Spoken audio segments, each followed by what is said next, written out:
warahmatullahi wabarakatuh. Selamat sore Sobat Indeks Bawaslu. Berjumpa dengan saya Haidar Nuraif dalam acara Indeks Bawaslu, informasi seputar demokrasi Bawaslu Provinsi Kalimantan Tengah.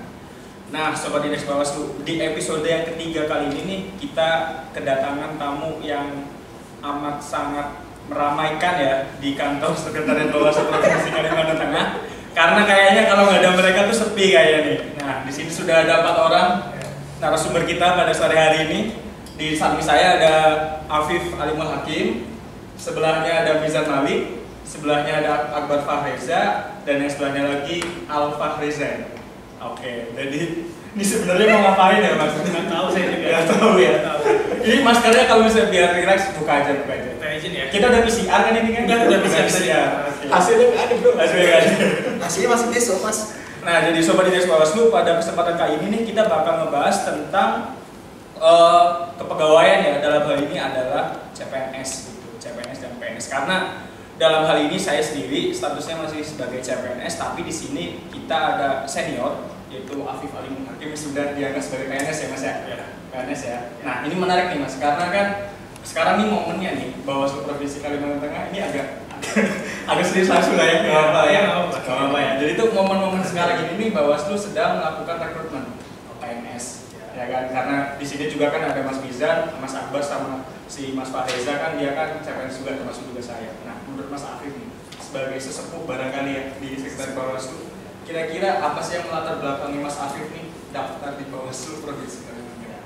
Ya, terima kasih Mas Haidar ya. Jadi sebetulnya kalau latar belakang kenapa saya mau mendaftar di Bawaslu ini, sebetulnya itu tidak terlepas dari cita-cita saya sebetulnya sebagai abdi negara. Ya, walaupun sebetulnya kalau kita bicara abdi negara itu bukan hanya melalui menjadi pegawai negeri sipil ya, bisa juga menjadi menjadi dosen, kemudian menjadi guru.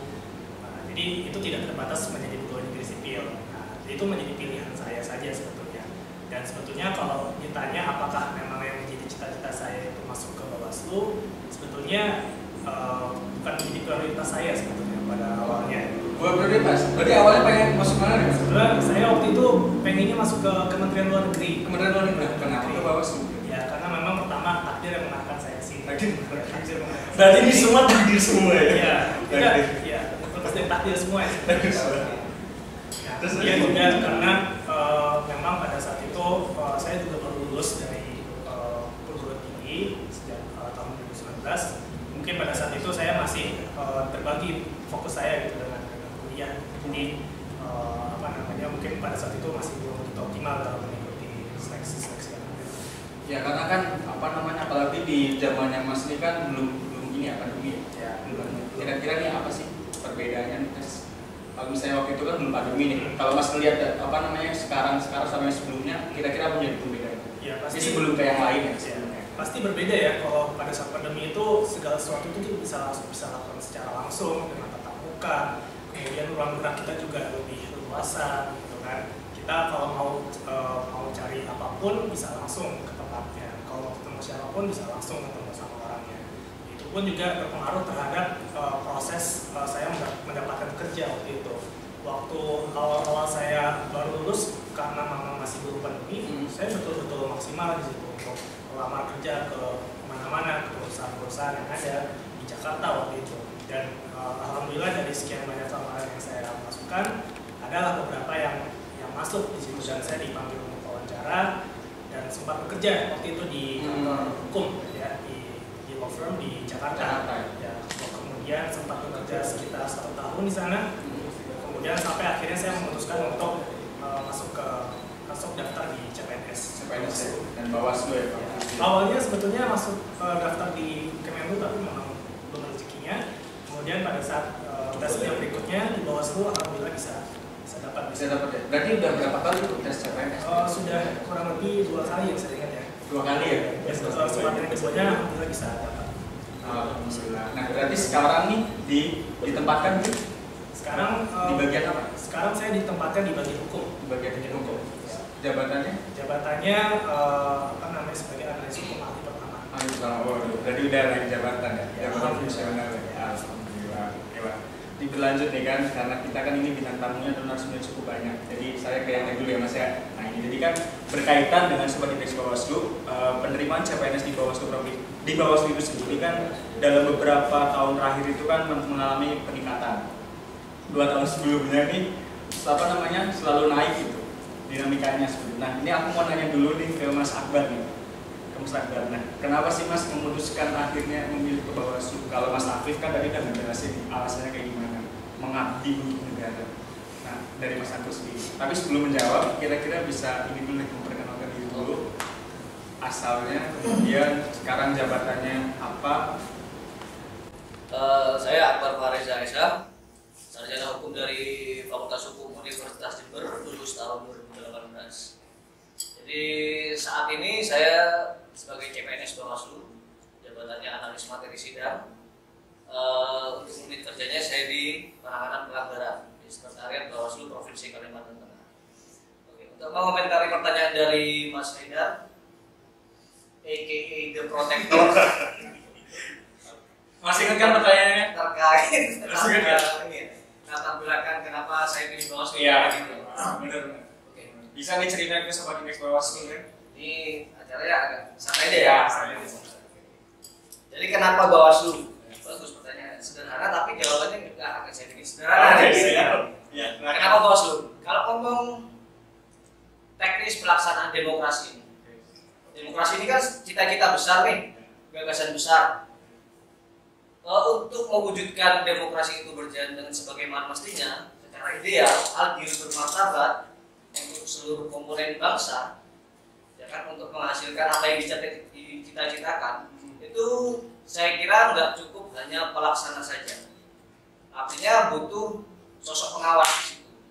Nah, kita sebagai insan-insan Bawaslu ini bisa dibilang sebagai apa ya? Polisi demokrasi yang ada di Indonesia. Esensial. Ya, itulah kita. Kita memang ini apa ya? Jangan anggap sebelah mata Bawaslu cuma ngawasin demokrasi, pemilu aja, kontestasi pemilu. Kita bayangkan kalau pemilu kita nggak berjalan dengan jujur, adil, demokrasi kita nggak baik, akhirnya apa? Pemimpin-pemimpin kita yang akan menjalankan roda pemerintah di negeri ini juga tidak berkualitas. Makanya dalam pelaksanaannya demokrasi ini harus kita pastikan benar-benar berjalan sebagaimana mestinya, sebagaimana yang dicita-citakan, sebagaimana yang telah tertuang dalam undang-undang dasar, undang-undang pelaksanaan dan seterusnya. Nah, itu latar belakangnya. Kenapa saya pilih Bawaslu? Karena saya anggap ini instansi dengan cita-cita yang besar. Berarti sorry aku potong kan? Berarti panggilan jiwa ya? Ya, Panggilan jiwa yang kedua karena cari kerja mungkin. Tuntutan itu. Oke, Betul. Yang pada kerja tetap mengapa? Biar bisa mengejar pengalaman.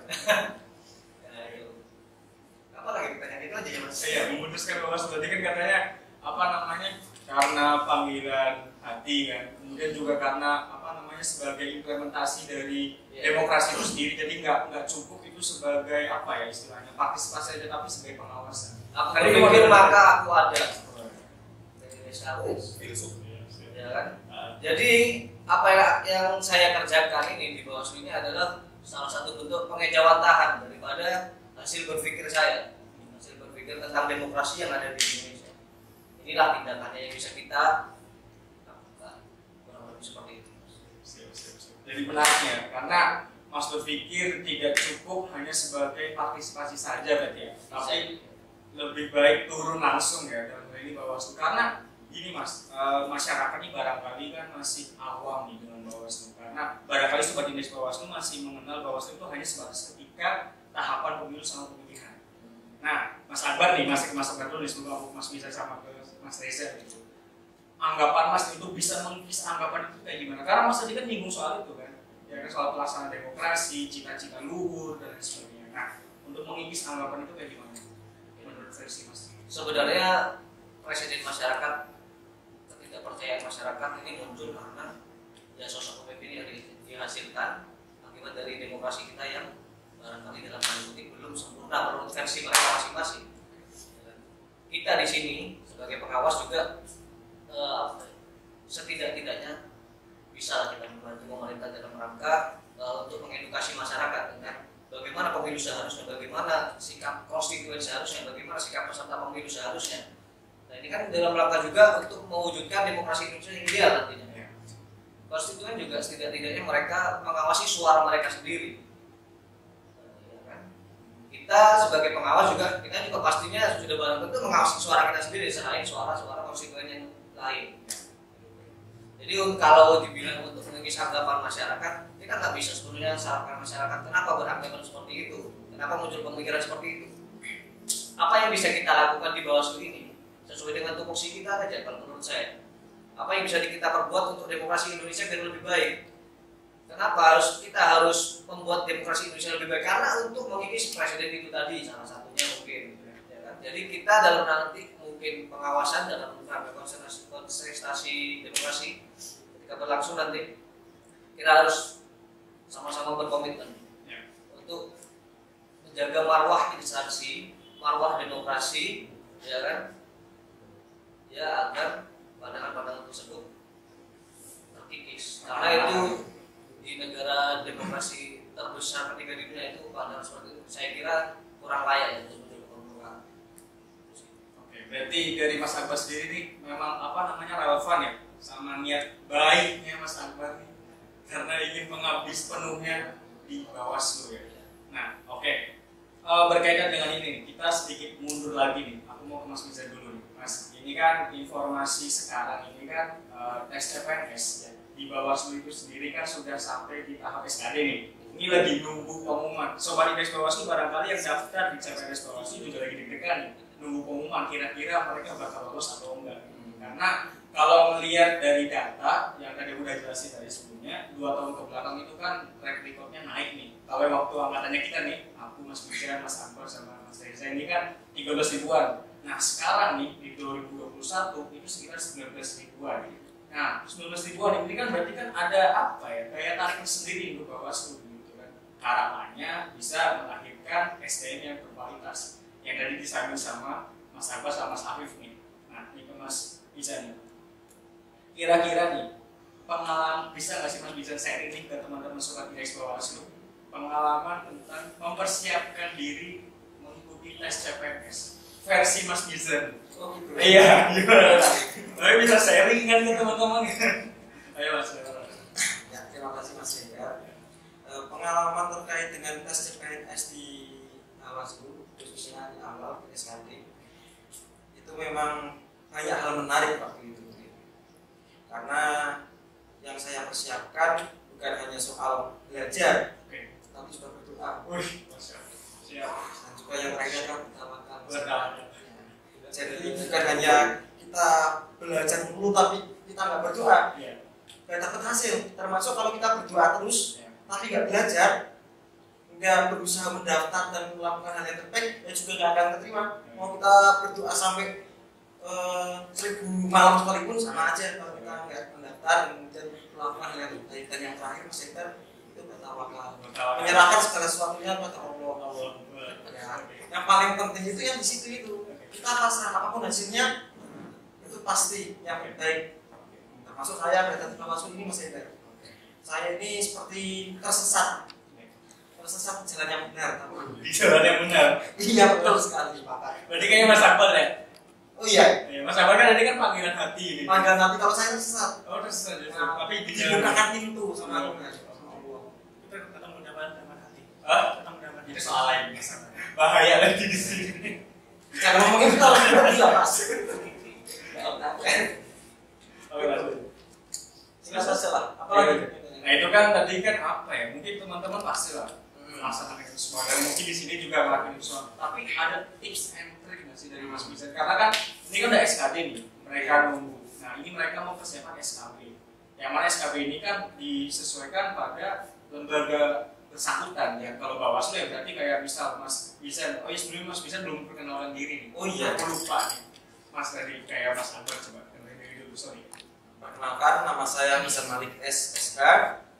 Saya lulusan dari UMS Universitas Muhammadiyah Surakarta tahun 2018. Asal saya dari Batang, Jawa Tengah. Kalau Mas Afif Jakarta ya? Dari Jakarta. Jakarta ya. Ya Mas lanjut Mas tadi. Kalau tips-tips dalam melaksanakan tes PNS baik SKD maupun SKP sebenarnya sangat sederhana, cuma tidak bisa sesederhana itu kalau disampaikan, karena memang dibutuhkan latihan-latihan soal. Kita harus cari latihan-latihan soal berkenaan dengan bidang kita misalkan. Itu terkait dengan kenapa kamu tuh Gak nyaman ya? Bentar ya Mas ya. sorry. Kita harus latihan-latihan soal, bisa di-download dari internet, bisa dari YouTube, misalkan tutorialnya ataupun beli buku kalau bagi yang mampu gitu. Ataupun bisa pinjam temannya kalau dibolehkan. Nah ini kan Mas di Bawaslu Provinsi Kalimantan Tengah ditempatkan di divisi penyelesaian sengketa. Jabatannya sebagai analis Materi sidang sama dengan saudara saya ini. Oke nih lanjut lagi ya. Nih tadi kan Mas udah nyentil soal SKB dan SKB ini secara umum. Oke aku mau masuk lagi secara spesifik di SKB-nya. SKB itu kan sesuai dengan formasi jabatan ya. Kalau misalnya kita melihat pengalaman ke belakang kan berdasarkan formasi jabatan. Nah, Mas bisa jadi kan analis materi sidang, backgroundnya hukum. Nah, tips and trick lagi nih dari Mas Mizan. Apa nih Mas? Biar teman-teman sobat indeks Bawaslu ini bisa ada gambaran kalau hukum nih gini, kalau jabatan gini tuh gini. Kalau analis materi sidang itu, kalau kita lihat di kelompok jabatan fungsional, itu kan belum terlalu kelihatan sebenarnya. Masuknya kemana itu belum terlalu kelihatan. Cuman karena kita melihat basicnya adalah materi sidang, kemudian kita jauh-jauh dari penyelesaian sengketa ataupun sengketa peradilan, maka mungkin hampir sama. Mulai dari hukum-hukum acara, kemudian teori-teori hukum, prinsip-prinsip hukum, sampai kemudian pembentukan peraturan undang-undangan atau bahkan sampai ke kelembagaan.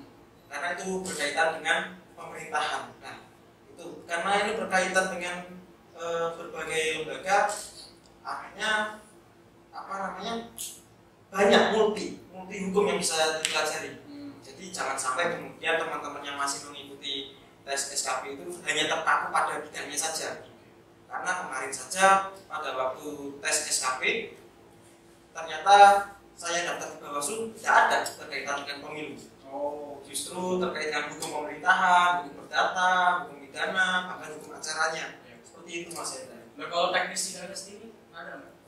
Untuk teknis sidangnya sendiri ada. Ini mekanisme persidangan seperti ketukan palu, kemudian tempat duduk penggugat tergugat, pemohon termohon, kemudian cara membuka sidang itu seperti apa, nanti notulen sidang seperti apa, itu ada semua. Berarti benar-benar detail ya, sesuai dengan informasi Jakarta yang analis materi sidang. Tetapi tidak mesti selalu seperti itu, juga sambil kita reka-reka juga.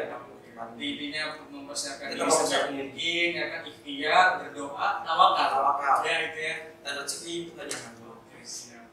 Oke, aku ke Mas Afif nih sebelum ke Mas Reza. Nyambung ke yang Mas Bizan. Atau nggak usah aja. Saya manis aja manis. Ke Mas Afif lanjut yang tadi Mas Bizan. Tips and trick SKB. Karena dia Mas Bizan kan dari sudut pandang jabatan analis materi sidang. Kalau analis hukum, Mas analis hukum kan? Ya. Nah, analis hukum apa nih yang Mas persiapkan di episode sebelumnya? Ya, sebenarnya kurang lebih sama aja ya. Jadi kalau prinsipnya ketika kita ingin mencapai sesuatu itu, prinsipnya kita harus kerja keras dulu. Karena kerja keras itulah yang nantinya akan menjadi modal kita untuk bisa mendapatkan sesuatu. Tanpa kerja keras pastikan tidak akan mendapatkan apa-apa. Apalagi kita bercita-cita yang menjadi abdi negara. Ini bukan suatu amanat yang ringan. Ini suatu hal yang sangat berat. Mungkin sebagian besar dari kita menganggap bahwa bekerja di pemerintahan itu adalah salah satu sumber pencari nafkah. Tapi bagi saya lebih dari itu. Ini adalah amanat yang diberikan oleh masyarakat, ya, karena kita pun digaji oleh masyarakat, gitu. Artinya kita harus benar-benar mengerjakan pekerjaan-pekerjaan kita itu dengan sebaik-baiknya. Nah, mengenai tips and tricks kita untuk bisa lolos SKD itu sebetulnya Dan SKB ya, sebetulnya harus benar-benar sering latihan. Ya. Jadi waktu saya dulu itu benar-benar hampir setiap seminggu sekali itu saya main ke Gramedia. Ini masih Gramedia. Ya, sebenarnya cuci mata juga sih, cuci mata sambil refreshing gitu. Tapi saya sempatkan juga tuh lihat buku-buku bagaimana lolos SKD, kemudian contoh-contoh soalnya. Nah itu itu hampir setiap malam saya latihan. Oh, berarti seimbang ya antara main sama belajar. Ya, itu harus diseimbangkan. Kita nggak bisa hanya belajar terus atau hanya atau lebih banyak bermain. latihan di Gramet Mas, latihan di Gramet. Iya. Jadi tapi saya di Bekasi ada Gramet. Jadi Sukalorinda kota. iya, Bekasi itu kota yang besar. Jauh ini. Jadi Dari memang distrik saya. buku-buku di sana sangat lengkap di sana. Jadi selagi kita memang bisa untuk membeli, kita beli. Tapi pun kalau memang kita nggak punya uang kita terbatas, kita bisa foto, kemudian kita bisa pelajari di rumah. Atau sekarang teknologi sudah terbuka ya, kita bisa lihat dari internet, e-book banyak saya rasa. Dan ya itu aja, kita harus benar-benar latihan, ya, benar-benar dioptimalkan hari-hari sebelum tesnya. Oke, secara spesifik nih di SKB dalam hal ini analis hukum, apa yang Mas persiapkan pada waktu itu? Maksudnya belajar dari mana, kayak Mas Biza tadi kan apa materi-materinya spesifik nih dari teknis sidang dan lain sebagainya. Nah kalau Mas Didi, karena kita ketahui analis hukum kan umum nih, hampir semua multidisiplin lah dalam hal ini cabang ilmu hukum. Dari Mas Afif menyiasati itu belajarnya kayak mana? Ya, sebetulnya tadi kalau Mas Nizam bilang ada materi terkait dengan bagaimana teknis persidangan, pada saat saya ujian pun ya, soal-soal seperti itu pun ada. Ada ya? Ya, jadi memang mungkin ada irisan-irisan antara materi kita dengan analis hukum, karena memang basicnya itu adalah hukum ya sebenarnya. Nah kalau lebih spesifik lagi sebenarnya kita memang harus memahami hierarki peraturan perundangan yang terdapat dalam Undang-Undang Nomor 12 Tahun 2012 ya misalnya. Nah, jadi memang kita harus tahu bagaimana hierarkinya, kemudian bagaimana mekanisme pembuatan peraturan perundang itu, bagaimana prosesnya, kemudian hal-hal lain juga tentu terkait dengan teori-teori hukum kan yang kita pelajari pada saat kuliah itu pun sedikit banyak juga keluar. Jadi saran saya materi-materi kuliah itu harus sering diulang-ulang, terutama materi-materi dasar ya pada saat kita semester 1, semester 2 seperti pengantar ilmu hukum, pengantar hukum Indonesia itu sering banget keluar ya? seperti itu. Menarik Mas, sih Mas Adi. Oke, sekarang mau ke Mas Reza deh Mas. Kebagian dong, Mas agak kebagiannya. Nih sebelum masuk ke pertanyaan yang sama nih, Mas Reza perkenalan diri seperti yang lain. Ini manggilnya Pak, Sobat Indeks Bawas gitu. Kira Indeks. Perkenalkan, nama saya Pak Reza, asalnya dari Bangka Belitung, tempatnya Belitung. Untuk basic pendidikan, sebenarnya saya agak berbeda dari teman-teman yang lain. Kalau saya semuanya hukum, kalau saya ilmu hubungan internasional di Universitas Muhammadiyah Yogyakarta. Terus di sini saya masuk di formasi analis hubungan antar lembaga, ditempatkan di divisinya PHL, pengawasan dan hubungan antar lembaga. Oke. Sebelum aku kulik lebih jauh nih hal-hal yang ingin aku tanya ke Mas Reza, pertanyaan sama dulu nih soal apa namanya tips and trick. Mas Reza kan tadi kan bilang analis hubungan antar lembaga. Ya. Nah ini kan teman-teman sobat Indeks Bawaslu kan juga barangkali ya bakal nonton nih tayangan ini. Nah barangkali ada tips and trick dari Mas Reza ketika kemarin mengikuti tes SKT sama SKB. Tadi Mas Afif udah menjelaskan secara detail, Mas bisa juga tadi secara detail. Nah sekarang dari Mas Reza gimana Mas? Kalau menurut saya gini aja sih, kalau tadi Nizam udah ngomong usaha, ya. Kalau Afif udah ngomong diingat-ingat soal pelajaran di bangku kuliah, terus usaha tiap hari. Kalau saya jadi diri sendiri. Oke. Jadi diri sendiri. Jujur banget ya? Iya, jadi diri sendiri. Terus percaya dengan kemampuan diri sendiri. Coba kita lihat, kan kemarin tuh ada isu-isu tuh terkait kecurangan dari TPS. Itu kan rasanya nggak jadi diri sendiri banget ya. Apalagi uang yang dikeluarkan cukup besar, mau banget untuk pendaftaran itu. Kalau kita jadi diri sendiri, pengalaman saya juga bukan orang yang banyak belajar gitu.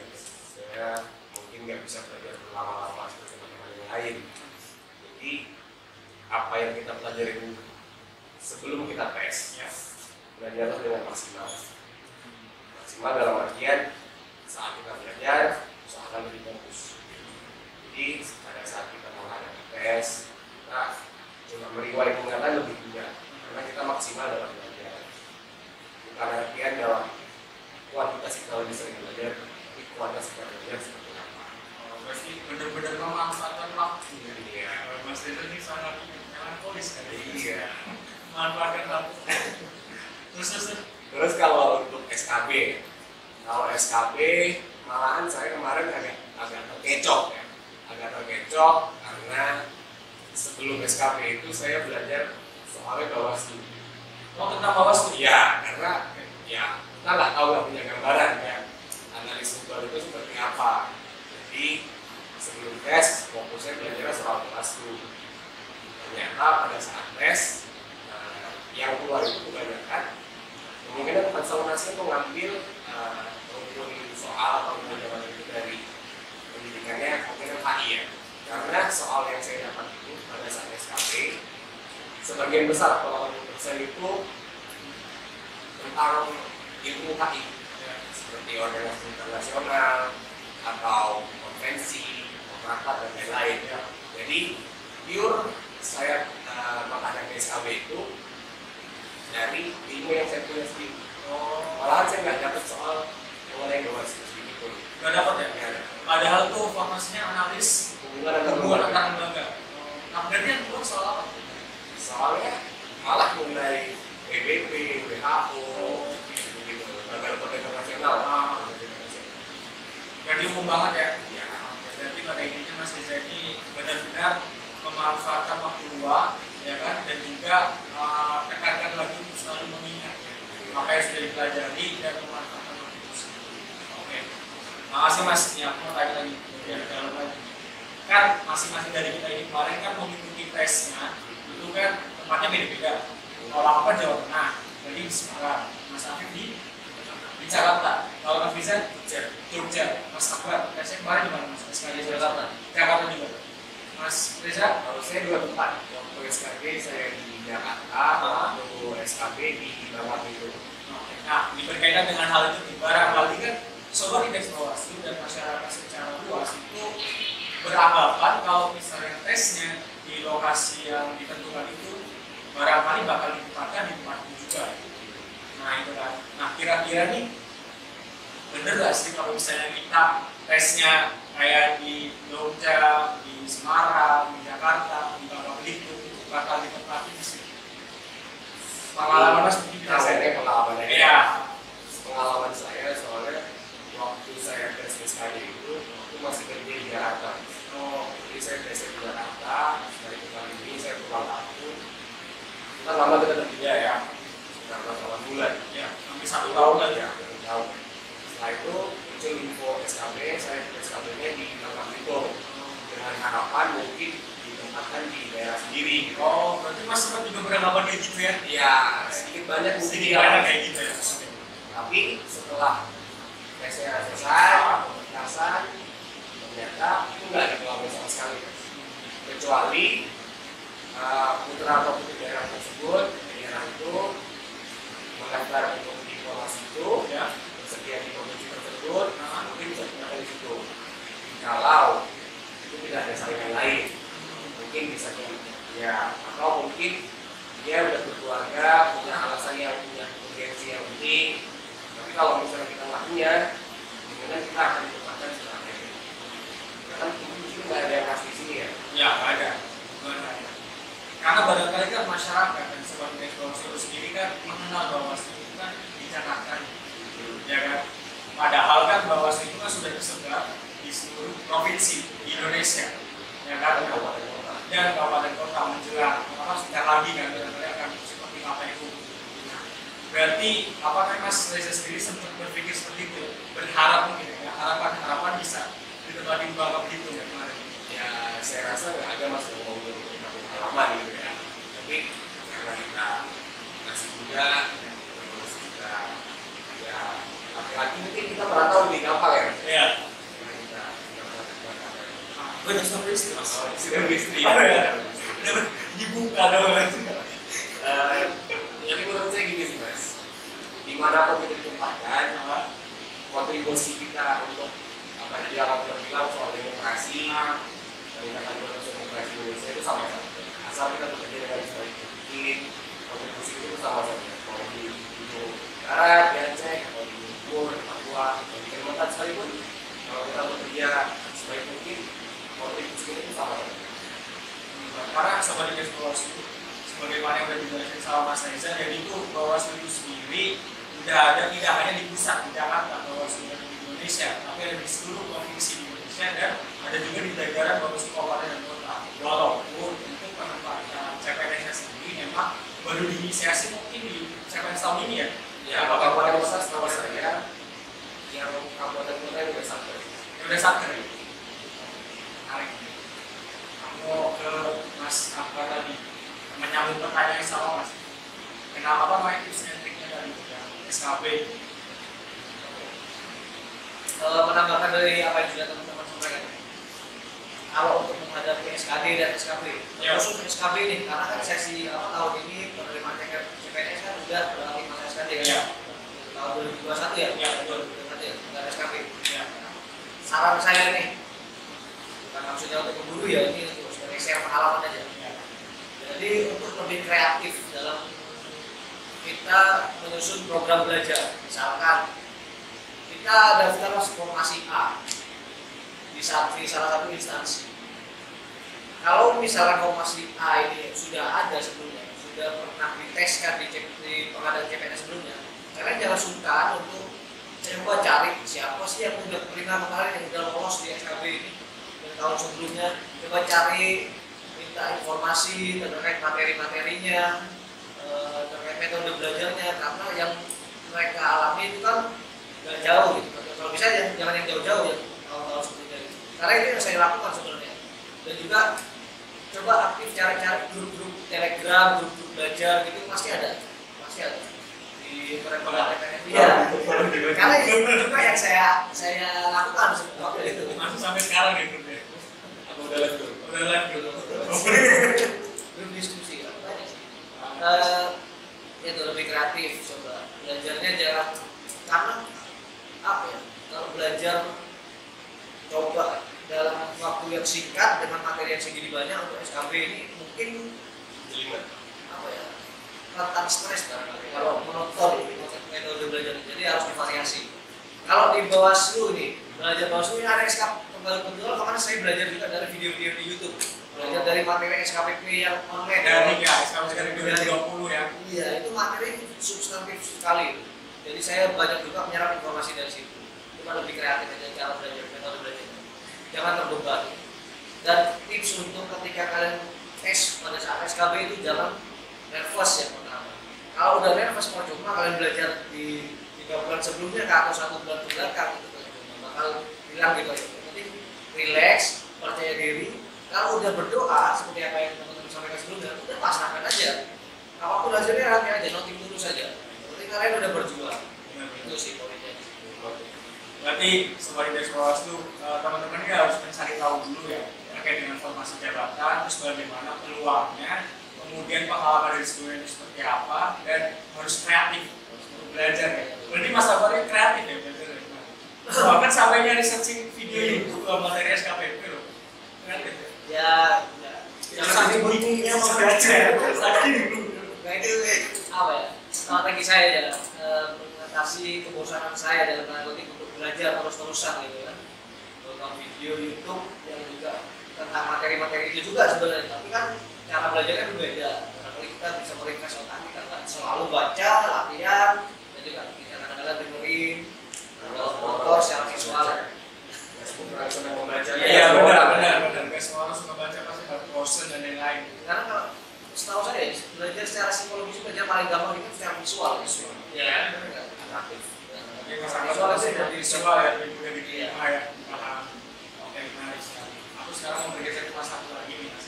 Mas Arif kan berpengalaman nih karena ketika CPNS masuk sebagai CPNS di Bawaslu Provinsi Kalimantan Tengah itu pas tahapan ya. Tahapan pemilu.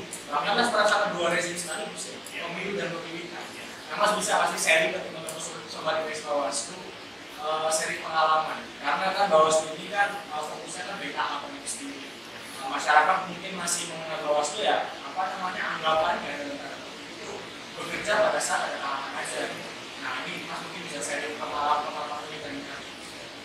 Ini memang pada saat saya masuk di Bawaslu itu tahun 2019 ya, kebetulan sudah beberapa bulan menjelang pemilu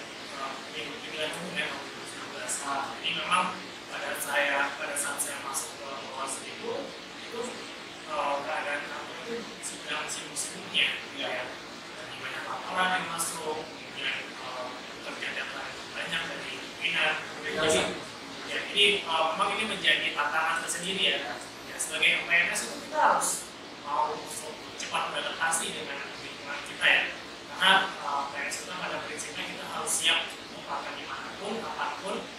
Ya, jadi memang pada saat kita ditugaskan di lokasi pun, pada sebagai PNS, ya, kita sudah harus siap untuk lapangan. Ya. Tapi memang tipsnya itu ketika kita ingin cepat beradaptasi dengan lingkungan kita harus mau terbuka, harus mau berinisiatif untuk bertanya dengan senior kita. Karena pengalaman terbaik itu adalah, atau belajar terbaik adalah dengan belajar dari orang yang berpengalaman.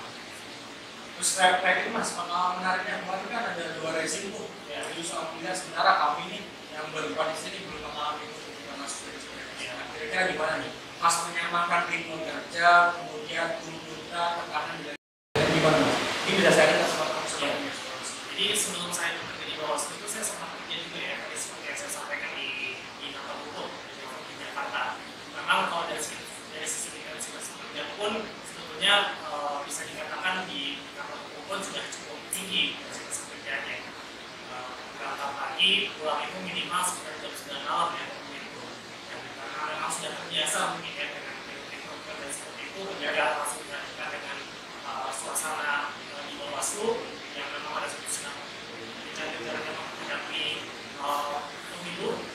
Jadi sudah bisa tinggal ini menyesuaikan aja. Dan memang pada saat tahapan itu intensitas pekerjaan kita jauh lebih berat ya dibandingkan tahapan. Pada saat itu, misalnya pada saat di kepala daerah tahun 2020 yang lalu, Bawaslu Kalteng ini sempat menerima sekitar 20 laporan. Dan bahkan dalam satu hari itu kita bisa menerima lebih dari 1 laporan. Dan ketika kita sudah menerima laporan, kemudian kita sudah masuk ke dalam argo waktu. Waktu penanganan itu cuma 3 peristiwa, sangat singkat sekali. Jadi di saat yang sama kita harus tetap menjadi kita dan bisa harus cepat dalam menyesuaikan, dalam mempersiapkan diri. Jadi memang Mas Afif ini mendapatkan keuntungan karena punya jam terbang sebelumnya ya. Jadi untuk menyamakan ritme itu sendiri itu udah agak kaget ya. Di Bawaslu ya. Alhamdulillah itu yang menjadi keuntungan saya keuntungan ya. Pengalaman kerja sebelumnya. Oke. Mungkin terakhir nih buat teman-teman semua sebelum ditutup ya, karena udah hujan. Jangan takut bingung keluar. Naik motor ya mas? Mas saya kan teman-teman udah lihat jam dulu kan. Oke, nah nggak ada sebuah. Untuk next mungkin bakal ada sebuahnya. Gimana? Oke. Buat teman-teman nih, mungkin ada hal yang ingin di-share buat teman-teman sobat Indeks Bawaslu. Kira-kira nih, karena kita ini kan sudah menghadapi zaman yang era serba digital. Akses terhadap informasi sangat mudah, akses untuk meningkatkan kapasitas diri juga sangat mudah dan sangat banyak sarananya. Terlebih lagi untuk teman-teman yang mau menjadi pegawai atau CPNS atau PNS di Bawaslu, tuntutannya kan semakin besar. Masyarakat ingin memperoleh kualitas demokrasi dari masa-masa yang benar-benar berkeadilan dan substantif. Nah, mungkin masing-masing dari teman-teman mau kasih pesan, share pesan ke teman-teman sobat Indeks Bawaslu untuk bisa menjadi sosok pegawai yang barangkali bisa memiliki kedudukan sana, khususnya di Bawaslu. Mungkin kok tadi kan aku udah tunjuk-tunjuk kira-kira siapa yang mau duluan. Tadi udah cek duluan. Oke, gue sakit deh. Gimana mas? Konkret ya pertanyaannya ya, bagaimana cara menjadi abdi negara ya sesuai dengan tuntutan zaman. Yes. Saya jawab, saya juga pelajari nilai-nilai aneka. Enggak. Ya, lagi laser ya mas ya. Lagi laser CPNS ya kan? Ya itu aja. Aneka dulu, aneka apa mas? Pertanyaan aneka ya. Iya. Akuntabilitas. Oke. Nasionalisme. Etika publik. Anti korupsi. Betul. Ya. Berarti berdasarkan itu ya? Ya, soalnya nanti kalian pelajari, coba baca, kalian bisa jabarkan dalam bentuk aksinya seperti apa. Sangat konkret sekali ya. Jadi berdasarkan pada rasa CPNS ya. Iya. Langsung aja nih, mau siapa dulu nih? Ujung dulu. Kalau dari dulu, Oke. lempar lagi saya. Mas Reza, gimana Mas? Saya gini aja. Oke, Singkat aja. silakan. Jadi pegawai yang nggak mau gitu, jangan punya impian yang bertinggi. Kerja, berkontribusi yang Berarti prinsip ya, lebih ke ya, prinsip. prinsip pribadi ya. Oke, siap. Sangat benar. Oke, mau Mas bisa dulu Mas Alim nih. Apa sih dulu kita? Ya, singkat aja ya. Ya. Yang jelas apa yang disampaikan sama Mas Reza ini bukan usah terlalu muluk, jadilah diri sendiri dan jujurlah dari diri sendiri, adillah dari dalam diri sendiri. Kemudian kita nggak perlu melakukan hal-hal yang besar sampai merubah wajah Indonesia seperti apa, harus terlalu muluk. Kita berbuat baik. Itu aja Pak. Singkat tapi kompleks ya. Iya. Kenapa banyak? Hingga sampai kompleks. Oke. Oke, siap. Terima kasih. Oke, Mas Alim. Pamungkas. Ya, kalau saya mungkin sederhananya kita harus menjadi seseorang yang memiliki karakter.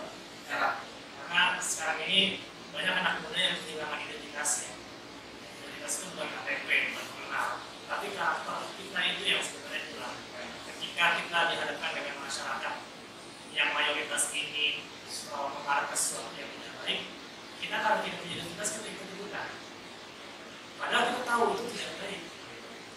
Makanya kita perlu memiliki karakter bahwa dalam setiap kondisi seperti zaman sekarang ini, di mana segala sesuatu itu antara baik dan buruk itu kadang-kadang sulit membedakan abu-abu, gitu ya.